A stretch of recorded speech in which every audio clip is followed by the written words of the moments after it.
नाजरीन, मेरे चैनल हसीना beauty tips को सब्सक्राइब करना हरगिज़ ना भूलें और साइड में बेल आइकन्स बना हुआ है उस पर ज़रूर क्लिक कर दें ताकि मेरी हर वीडियो का नोटिफिकेशन आपको शुरू में ही मिल जाए।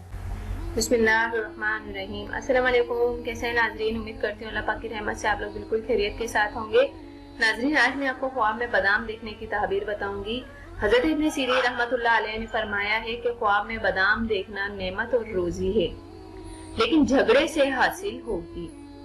और अगर ख्वाब में बादाम पाया है तो दलील है कि इसी कदर नेमत और रोजी मेहनत से मिलेगी। और अहले ताबीर बयान फरमाते हैं कि ख्वाब में बादाम की ताबीर इल्म है और बीमारी से शफा है, और मगज बादाम का देखना बेहतर है।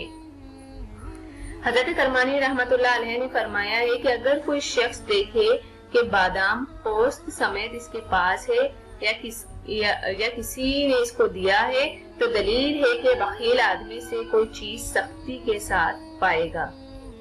और अगर देखे कि मगज बादाम से तल्ख रोगन निकाला है तो दलील है कि इसको किसी कंजूस आदमी से इस रोगन के अंदाजे के मुताबिक फायदा पहुंचेगा। हजरत जाबिर बिन मगरबी रहमतुल्लाह अलैह फरमाते हैं कि ख्वाब में बादाम का देखना माल और नेमत है, लेकिन अगर बादाम को पोस्त के साथ देखे तो दलील है कि माल सख्ती और रंज के साथ मिलेगा, और अगर बादाम को बगैर पोस्त के साथ देखे तो माल और जर आसानी के साथ मिलेगा।